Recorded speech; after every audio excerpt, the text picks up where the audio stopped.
Olá, Marília Domingues, sou Thiago Risse, editor executivo do portal BHZ. É um prazer recebê-la aqui na nossa rodada de entrevistas. Estamos já na reta final aí entrevistando todos os 15 candidatos à Prefeitura de Belo Horizonte, como já é um costume do BHZ, mas este ano é um pouco diferente. Pela primeira vez a gente saiu do nosso estúdio, da nossa redação, porque a gente fez questão de fazer essa entrevista presencial, uma questão técnica e também de qualidade, né, de conversa, de bate-papo, e o lugar seguro para não colocar a nossa saúde em risco, nem a saúde de toda a nossa equipe em risco por causa da pandemia de Covid-19. Era aqui, ao auditório da Faculdade Pitágoras. Muito obrigado. Obrigada eu aqui pelo espaço da sua equipe, por todo esse cuidado aqui em relação às questões do coronavírus. É um prazer estar aqui nesse bate-papo com vocês e vai ser uma boa entrevista.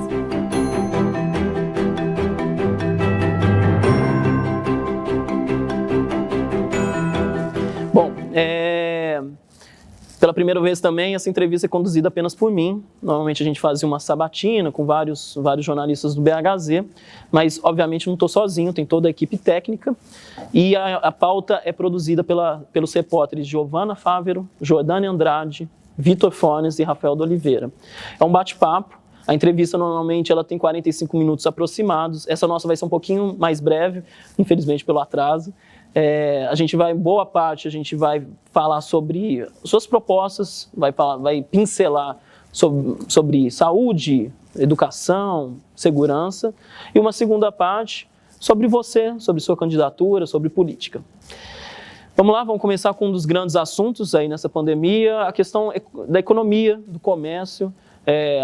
A gestão atual, liderada pelo prefeito Alexandre Calil, foi bastante firme, fechou a cidade por um período longo, fechou principalmente o comércio, né, permitindo apenas aqueles considerados essenciais, e, obviamente, isso teve um impacto muito grande. Queria saber uma breve análise sua sobre essa postura, se você concorda que deveria ter fechado de fato. Também sobre hoje, que está praticamente tudo reaberto, né? Lógico, com restrições, e principalmente a sua proposta, caso seja eleita, como vai ser no ano que vem, mesmo nesse cenário de incertezas. Bem, acho que a primeira coisa, né, a questão do fechamento da economia durante a pandemia, a gente tem uma posição, nosso partido tem uma posição crítica em relação a essa quarentena que foi aí colocada pelos governadores, e oficialmente aqui no Brasil, exatamente porque foi uma quarentena extremamente parcial. Quer dizer, apenas um setor pequeno da sociedade teve condições de fazer de fato a quarentena. E aquele setor que finalmente tinha um trabalho que possibilitava que ele continuasse ganhando dinheiro, continuasse se sustentando mesmo dentro de casa. Inclusive a gente já vê uma série de estudos aí, inclusive levados por equipes internacionais que mostram que os setores que têm menor ganho financeiro, são também os setores que têm que sair de casa para trabalhar, senão eles perdem toda a sua renda. Na situação brasileira, a gente chegou a um impasse no qual o trabalhador ele tinha que escolher entre comer e se cuidar do coronavírus, quer dizer, não era uma quarentena real, não era uma escolha real. Nesse sentido, a gente coloca que essa posição crítica exatamente porque em outros países, como por exemplo, a gente pode citar a Venezuela, Cuba, até a própria Rússia, que deram a possibilidade de uma quarentena real, quer dizer, um fechamento total da economia com a possibilidade das pessoas ganharem aí todo o recurso necessário para sobreviver nessa fase aí de fechamento total. Quer dizer, na verdade, essa medida ela veio para esconder a falta de outras medidas que a gente também vai colocar aí, como por exemplo, a gente vê aqui em Belo Horizonte que os hospitais de campanha demoraram muito para serem abertos e quando foram abertos, eles tinham pouquíssimos equipamentos de UTI ou quase nenhum e logo então foram fechados por alegação de falta de médicos e todo um sistema aí mal cuidado para exatamente cuidar a situação da população.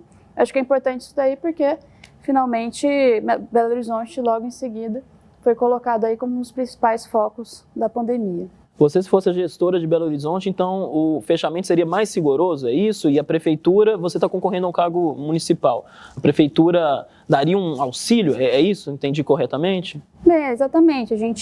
Nosso partido, em toda a pandemia, ele propôs que houvesse de fato uma possibilidade de ficar em casa, que houvesse um cuidado aí com os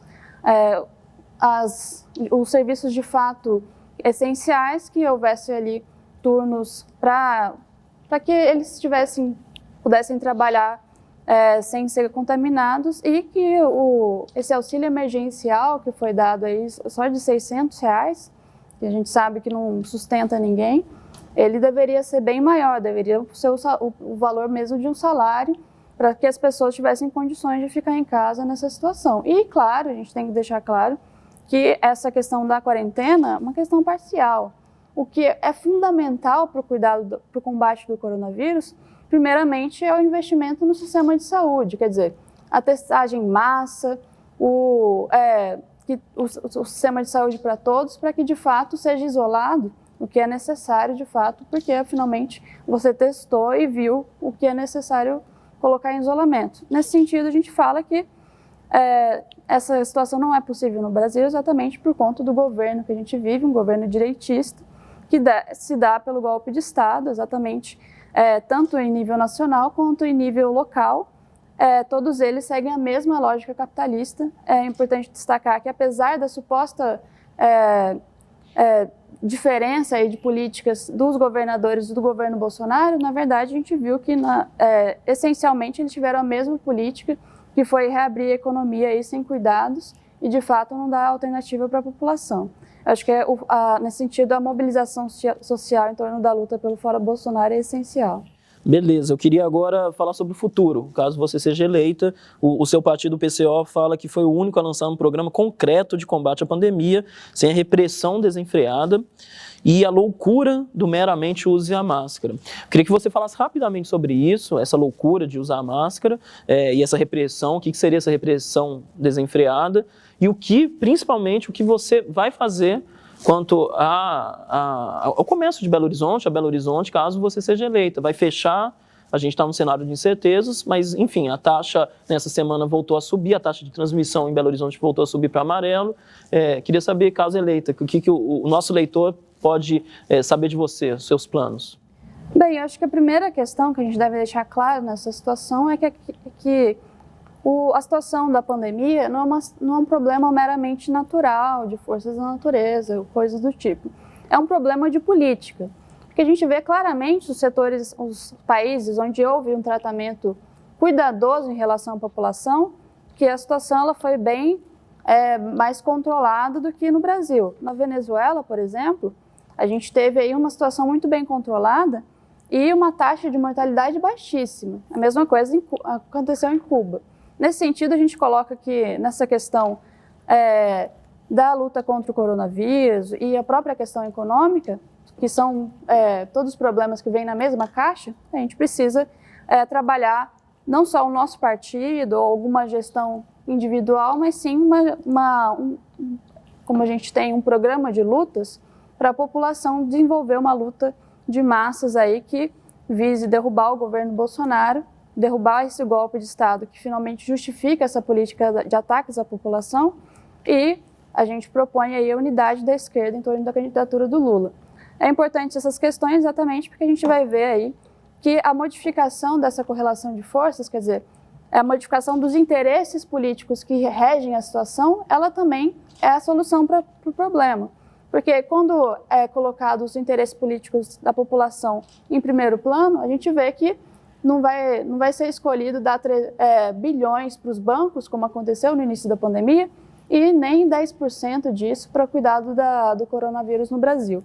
Eu acho que é importante, é fundamental a gente destacar essa situação, porque ela também diz respeito à situação econômica, né? A gente viu aí uma série de medidas de ataque aos trabalhadores, por exemplo, a possibilidade de suspensão de contratos, a possibilidade de redução de jornada de trabalho com redução de salários, quer dizer, uma série de ataques frontais contra os direitos trabalhistas e, finalmente, que dificultam ainda mais a vida da população. Na situação atual, a gente tem mais desempregados do que empregados, e aí a inflação crescendo. Quer dizer, é uma situação que exige uma mobilização local, claro, de Belo Horizonte e também nacional. Importante destacar que o nosso partido, apesar das eleições serem locais, como a nossa candidatura é uma candidatura de partido, é importante destacar que ela tem um caráter nacional, exatamente porque ela, finalmente, promove uma campanha nacional. Candidato, eu vou pedir, por gentileza, para você ser mais objetiva, porque a gente já está com um tempo um pouquinho mais curto e a gente ainda tem que falar, ou deseja falar, sobre diversos assuntos.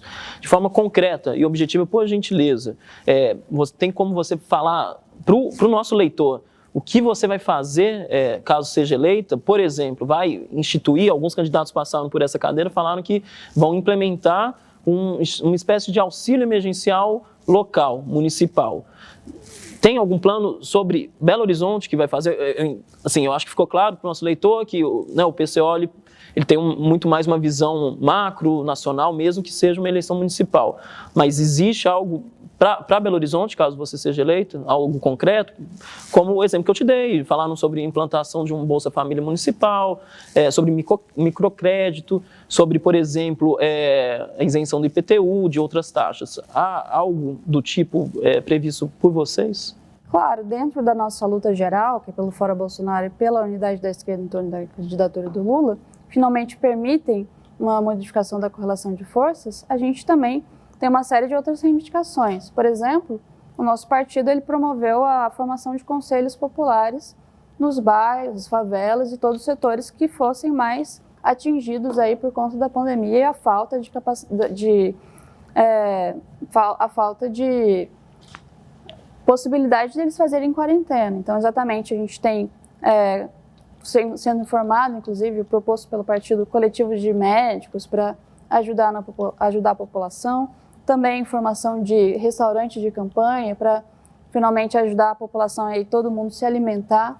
Quer dizer, uma organização local que visa resolver os problemas imediatos. Então, isso daí a gente propõe em todos os locais, essa organização de bairros, né?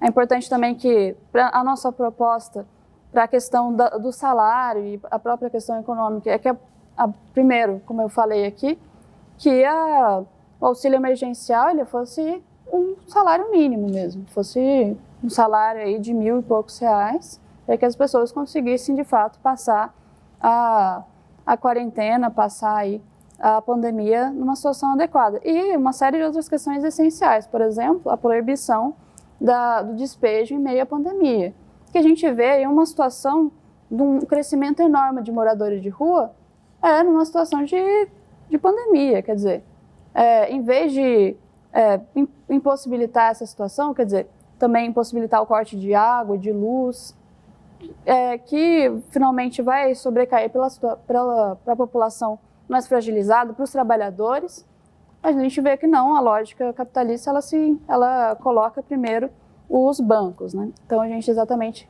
coloca isso pelo contrário. Debate pronto para a gente passar para a educação. Se você for eleita, vai ter algum auxílio da prefeitura?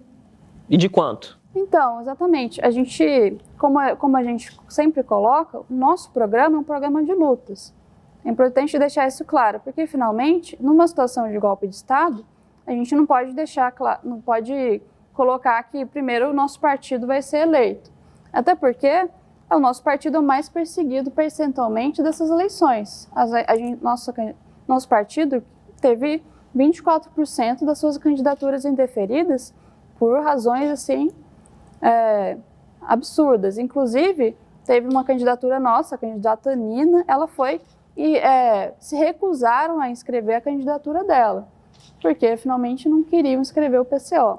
Então, nessa situação, que não é uma situação democrática, a gente tem que colocar que também as eleições não são um momento democrático aí que a gente pode se dar ao luxo de prometer várias coisas que finalmente não vão acontecer. O nosso partido ele sempre preza por falar a verdade para a população. Quer dizer, as nossas funções exatamente são a organização popular e a promoção de uma clareza política para a população. Então, a gente não vai falar aí que a gente vai fazer milhões de coisas que nem são possíveis aí com a situação atual. O que a gente fala, que a gente chama todos os trabalhadores a desenvolverem essa luta para finalmente que a situação ela se modifique segundo a correlação de forças e dessa forma a gente coletivamente consiga aí modificar a situação que se coloca. Finalmente, a gente tem uma série de propostas que devem ser reivindicações gerais do movimento de lutas, que inclusive diz respeito ao aumento do salário mínimo, que seja um salário mínimo vital. A gente teve uma polêmica nos últimos tempos, que a nossa proposta é um salário mínimo vital de R$5.000, por exemplo. A gente propõe que o auxílio emergencial seja estendido até o fim da pandemia. Então, quer dizer, numa medida concreta, isso vai ser uma reivindicação de lutas em todas as cidades, locais, e sendo colocada a situação, é isso que a gente vai pressionar para acontecer. Educação, volta às aulas presenciais, teve até uma disputa jurídica aqui em Belo Horizonte, queria saber qual que é a sua visão, se você acha que já é possível voltar a ter a volta às aulas presenciais, se não é possível, como fazer com a formação dessas crianças, desses adolescentes? Bem, primeiramente é importante destacar que eu sou representante da juventude, né? Eu mesma sou coordenadora do coletivo de juventude do PCO, JR, e a gente vem desenvolvendo uma greve contra o ensino à distância e a volta às aulas em meio à pandemia. Então, claramente, a gente é contrário à volta às aulas em meio à pandemia, exatamente porque, primeiro, que é uma falsificação, né? Que a maioria das crianças e dos adolescentes não tem condições de fazer aulas aí à distância. A gente vê aí, no nosso coletivo, a gente teve a oportunidade de fazer uma greve nacional e tudo, e ver uma série de exemplos aí de pessoas que, por exemplo, tinham que assistir às suas aulas na TV Justiça, com uma aula qualquer aí, de qualquer ano, mostrando aí que, na verdade, não é um ensino, é uma medida meramente burocrática ali para falar que continuou o ano, porque isso, finalmente, não é educação para ninguém. A gente defende que o cancelamento do semestre, a volta às aulas só com vacina, que sejam aulas presenciais e que, finalmente, a gente, se houve um problema ou outro, a gente resolva ali, melhorando o ensino, melhorando a qualidade ali para os jovens. Uma coisa essencial que a gente defende, que vai nesse sentido, é que os jovens não percam. O pessoal fala que os jovens vão perder tempo da sua vida por conta da situação da pandemia. Mas o que faz realmente os jovens perderem tempo é o próprio vestibular, que vários jovens ficam aí há vários anos para tentar continuar o seu processo de formação estudantil. Quer dizer, o nosso coletivo é pelo fim do vestibular, que o desenvolvimento da juventude é levar do ensino fundamental para o ensino médio e do ensino médio para o ensino superior naturalmente. Quer dizer, essa é a nossa proposta. Bom, vamos lá. Sobre a questão da volta às aulas presenciais. A gente está num mundo de incertezas, né? Não sabe se está no meio de uma onda, se está se aproximando de uma segunda onda. Você diz que defende não só a volta às aulas presenciais, como qualquer tipo de volta às aulas, apenas com vacina, não é isso? Você concorda que essas crianças, esses jovens como você, vão ficar sem um estudo, possivelmente até o fim do ano que vem? A gente está num mundo de incertezas. Se concorda, como suprir essa lacuna, né?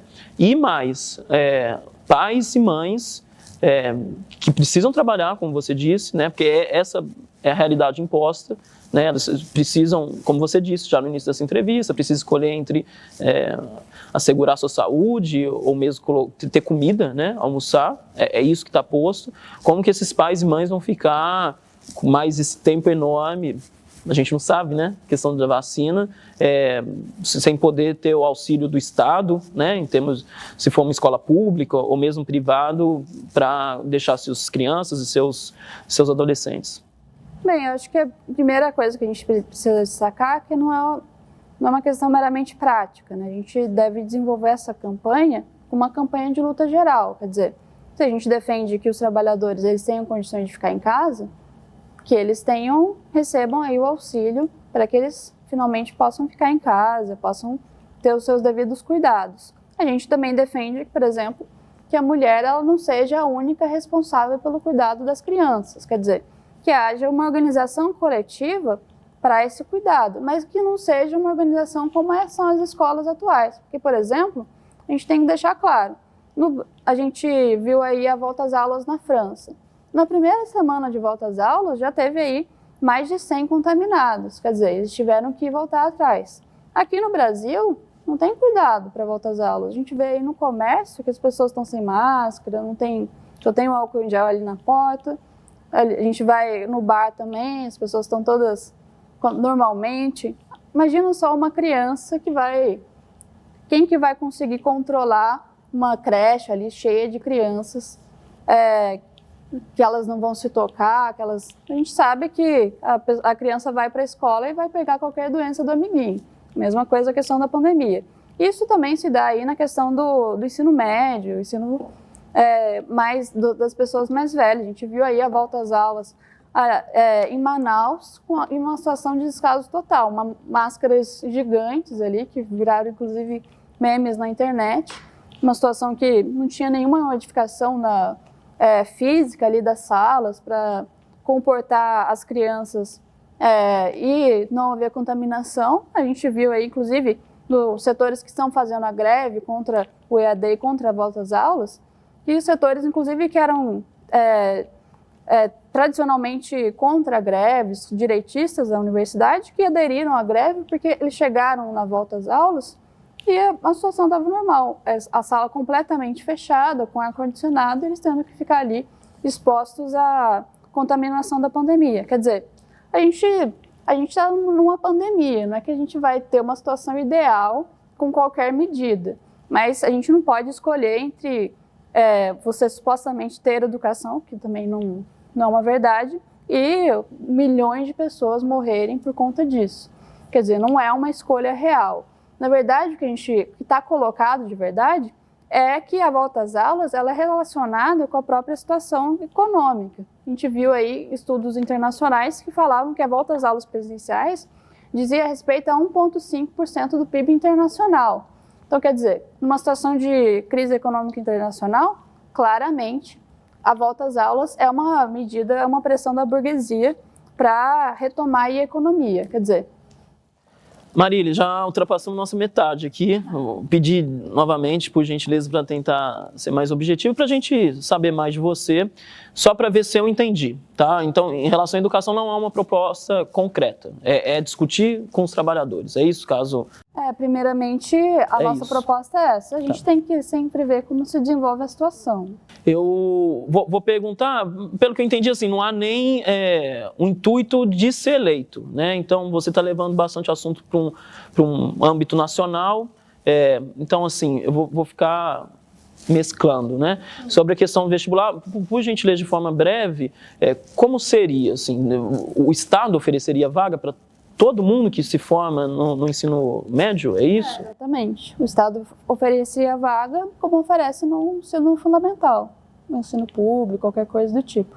Perfeito. Bom, deixa eu dar uma olhadinha aqui. A gente vai agora para o nosso próximo assunto, transporte. Também foi bastante falado aqui em Belo Horizonte, porque a prefeitura fechou diversos segmentos do comércio, mas os trabalhadores foram obrigados a se locomover dentro de ônibus cheios, lotados. O Calil, aí nessa cadeira, atual prefeito, disse que não tem solução, que não tinha uma solução e que não tem uma solução para esse transporte lotado. Inclusive que ele estaria aberto para ouvir soluções. Queria saber de você, tem solução? Bem, primeiramente tem solução. No problema aqui do transporte de Belo Horizonte, a gente já sabe, é um problema da máfia de ônibus que a gente sabe que existe, né? Existe todo um interesse escuso por trás do monopólio do transporte por ônibus em Belo Horizonte. A gente sabe isso porque todo ano eleitoral a gente vê uma promessa de que o metrô vai ser aumentado. Quer dizer, eu estava no colégio, eu era criança, estava lá, e o pessoal prometendo que o metrô iria aumentar a linha de metrô e tudo mais, mas nunca acontece. Por quê? Porque é um interesse contrário a isso, é um interesse contrário de que haja uma vasta alternativa de transporte em Belo Horizonte, que é exatamente essas questões econômicas. De fato, a gente é contrário a essas concessões, a essas famílias, essas medidas aí de essas medidas econômicas, finalmente a gente é favorável que a própria população ela controle, a partir de conselhos populares, os setores de transporte aí, pelo seu próprio benefício. Claro, sempre salientando que a gente é favorável a que não haja nenhuma tarifa aí de transportes, né, para que a população de fato desfrute desse recurso que é essencial. Então, deixa eu ver se eu entendi. Seria estatizar completamente, tirar essa concessão e ser gerido por conselhos populares com a tarifa gratuita. Exatamente. Perfeito. Modais, você pretende, seu partido acha que é válido? Metrô, VLT, ciclovia, sim, monotrilho? Eu acho que é essencial a gente ter o máximo de variedade possível de transporte, para que a população ela tenha, assim, uma variedade também de opções aí, porque finalmente, conforme a cidade cresce, a gente também precisa de mais variedade, aí, mais complexidade aí no sistema de transporte, né? Aplicativo de transporte, teve um longo debate, mais de um ano na Câmara Municipal, foi aprovado um projeto, mas alguns trechos importantes não foram regulamentados ainda. Qual que é a sua ideia, qual que é a sua proposta em relação aos aplicativos de transporte? Teve candidato que falou que taxar cada quilômetro, um percentual vai para a prefeitura. Qual que é a sua ideia?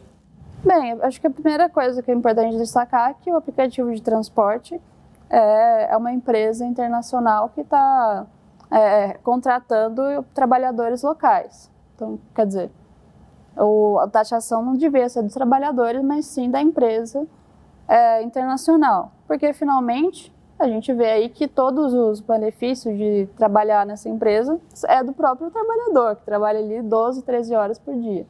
Então, quer dizer, a gente não vai taxar ainda mais ele do que a Uber já faz. Então, a taxação deveria ser da própria Uber. Mas, de qualquer jeito, a gente vê que essa situação do Uber, ela vem de um problema geral da própria questão do emprego. Então, acho que a nossa proposta para o emprego é que haja a redução da jornada de trabalho sem a redução do salário, quer dizer, escala móveis de trabalho. Se há menos demanda, que as pessoas trabalhem menos, mas que ganhem a mesma coisa. Finalmente, que o patrão pague pela crise, não o trabalhador. Eu vou insistir um pouquinho porque esse assunto ganhou uma importância muito grande para um tema que é muito importante, a mobilidade urbana. O que eu entendi, então, é que vai ter uma taxação em cima das empresas de transporte de aplicativo, é isso? Sim, a gente é favorável à taxação de lucros de qualquer empresa, né? Perfeito. Vamos falar agora sobre saúde. A gente está com um problema clássico no meio de uma pandemia, que é a demora para a realização de exames, consultas e até mesmo cirurgia eletiva, né? Queria saber, há alguma solução para isso? Exatamente, como a gente falou, a questão da luta social.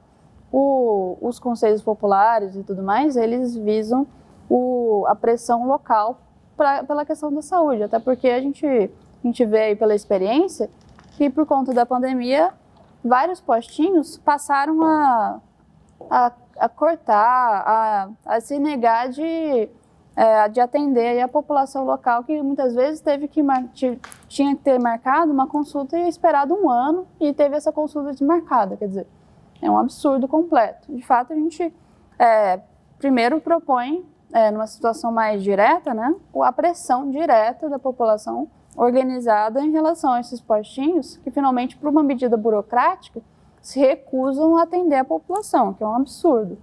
Uma segunda coisa que é importante... Esses o quê? Me desculpa, os postos de saúde? Os postos de saúde. Que são da prefeitura. SUS e tudo mais. Uma segunda medida que é essencial também como a gente sempre falou, uma medida mais genérica, é exatamente a estatização desses postos, e que essa estatização ela não seja uma coisa burocrática como se dá hoje, quer dizer, controlada por uma burocracia estatal. Toda a nossa proposta de estatização é uma estatização que se dá pelo controle da própria população, quer dizer, pela formação de conselhos locais que finalmente defendem os seus próprios interesses ali. No caso da saúde, a gente defende que haja a formação de conselhos eleitos pela população dos bairros e tudo mais, junto com o sistema de médicos para cuidar do sistema de saúde, exatamente para levar ele à frente conforme a necessidade. Hoje aqui em BH, postos, centros de saúde, UPAs, são todos da prefeitura, gestão da prefeitura, e existe um conselho de saúde.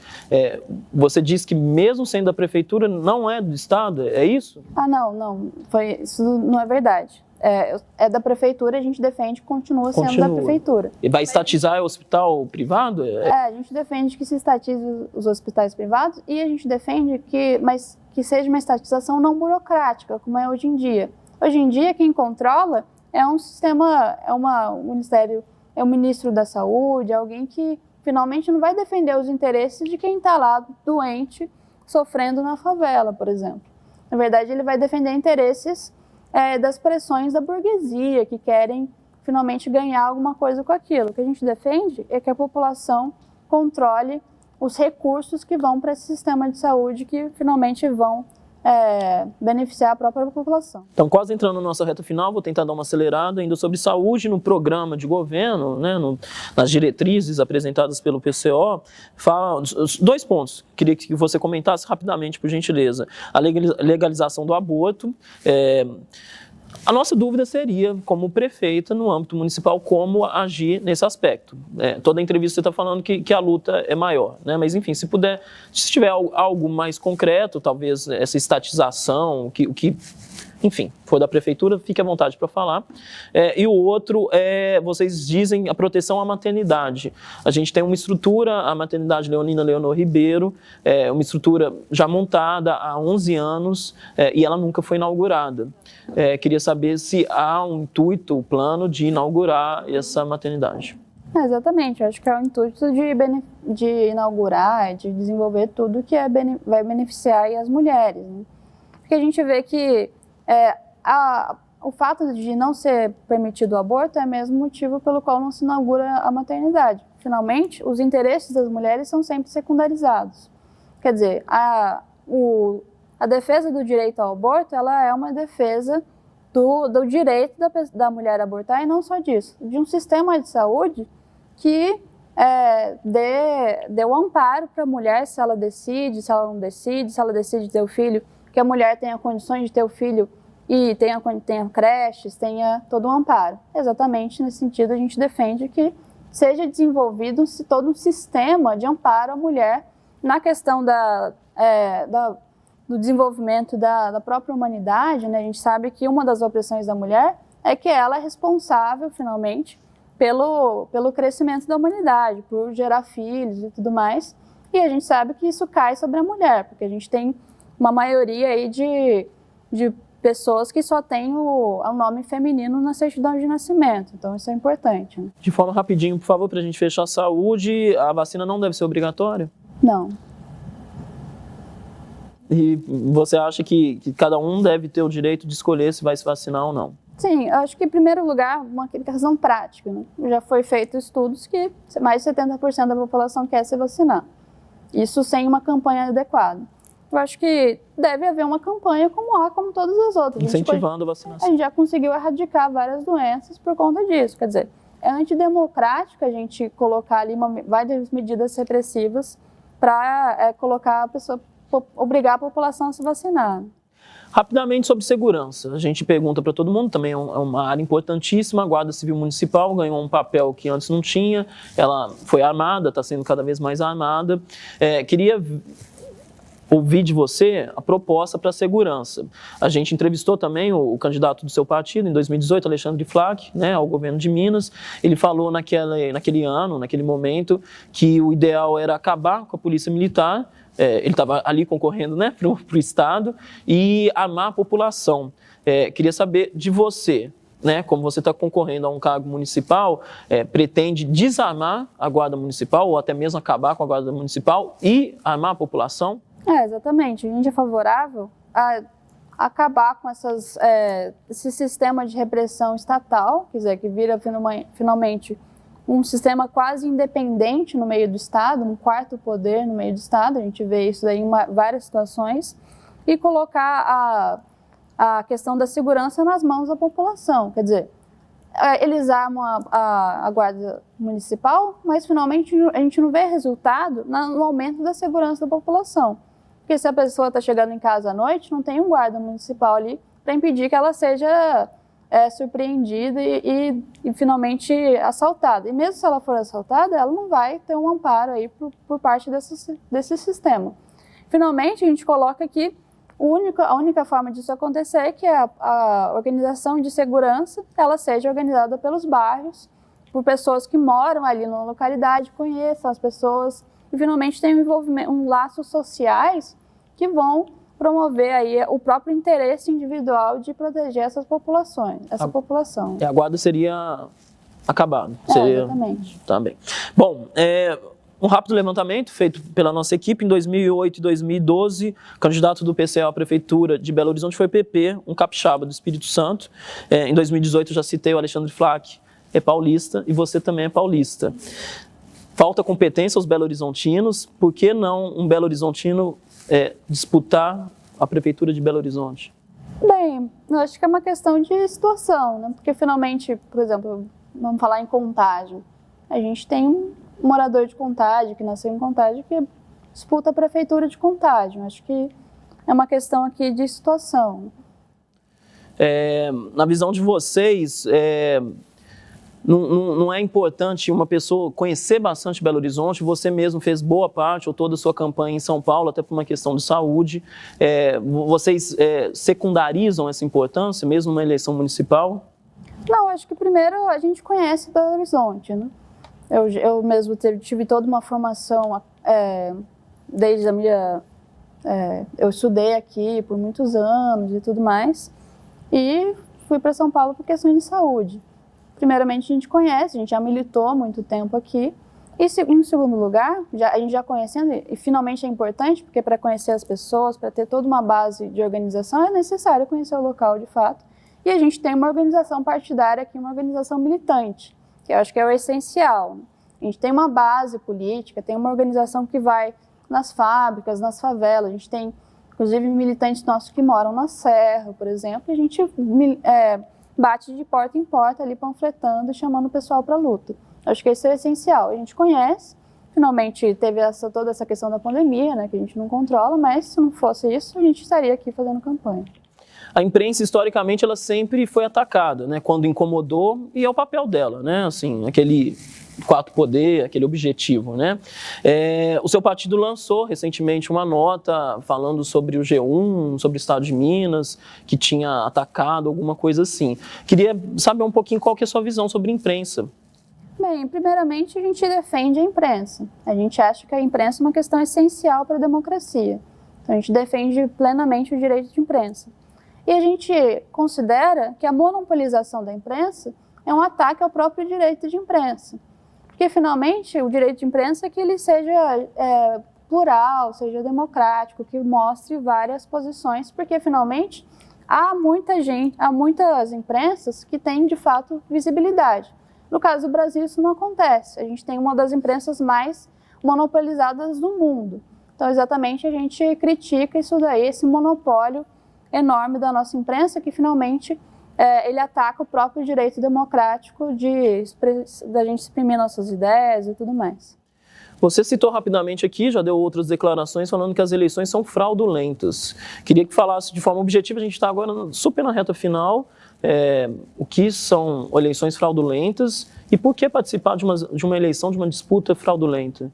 Primeiro, a eleição é fraudulenta porque tem 45 dias de campanha, a gente, que é um partido pequeno, tem uma série de dificuldades para se candidatar exatamente por infinitas questões burocráticas. Você tem que ter uma sede, que é uma sede comercial, não pode ser uma sede residencial. Ele tem que ter uma série de documentos, que se você não tiver, você vai ser impugnado, vai ter que ter todo um aparato para ir lá e fazer o arrolamento do processo, que finalmente é uma questão que exige recursos financeiros.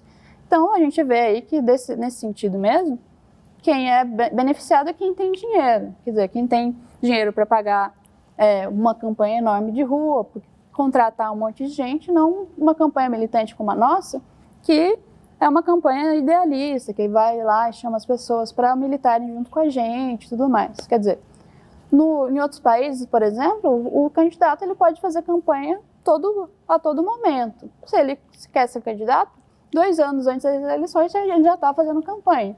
o que não é o que acontece no Brasil. E, finalmente, a gente tem que destacar a questão do próprio Lula, né? Em 2018, ele foi impedido de concorrer às eleições, sendo que, pela lei, ele poderia concorrer até o fim sub júdice, né? O ataque à imprensa e principalmente às eleições, o símbolo da democracia, é uma prática comum da extrema-direita, né? O próprio Trump coloca em xeque, né? Colocou nas últimas eleições, está colocando agora nesse processo, reta final do processo eleitoral. O PCO é um bolsonarismo de esquerda?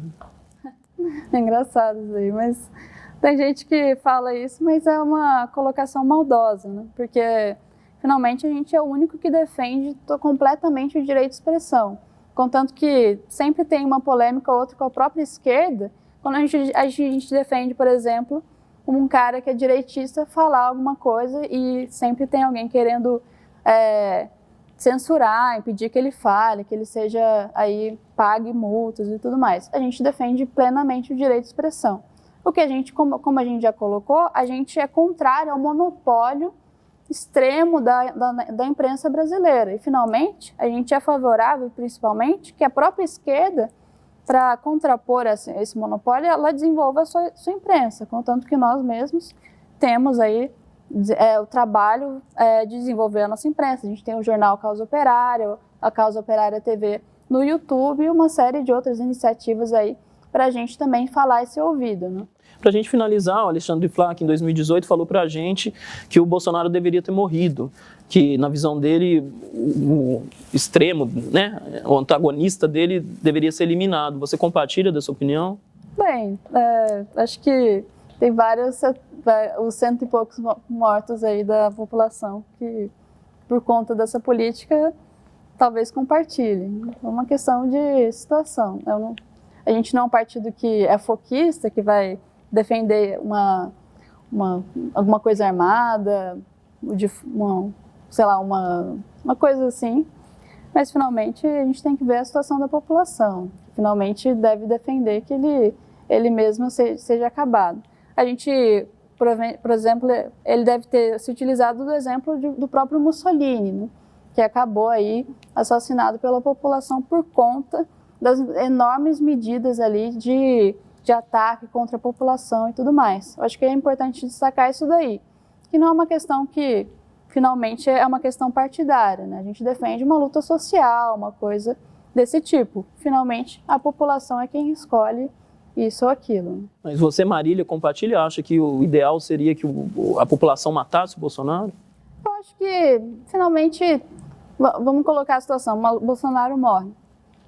Se dá por uma grande elevação, uma luta popular, talvez faça diferença na situação. Mas se uma ala da burguesia for lá e matar o Bolsonaro, talvez não faça diferença. Porque não é o próprio Bolsonaro, pessoalmente, que é o problema no país. É o sistema golpista que se dá, que finalmente justifica a política do Bolsonaro. Então a gente não leva uma política dessa forma pessoalista, de forma acabada. A gente fala fora Bolsonaro porque é uma questão concreta para a população. Mas finalmente a gente não acha, por exemplo, que simplesmente, por exemplo, questão de tirar o Witzel do Rio de Janeiro. Finalmente tiraram o Witzel, mas a política no Rio de Janeiro continua direitista como era antes. Então, quer dizer, o que modifica é a grande mobilização popular. Se a população é sublevada, ela decide isso, a gente não pode fazer nada. Muito obrigado, candidato. Nada. Obrigado por acompanhar a nossa entrevista até aqui e continue de olho na cobertura das eleições no BHZ.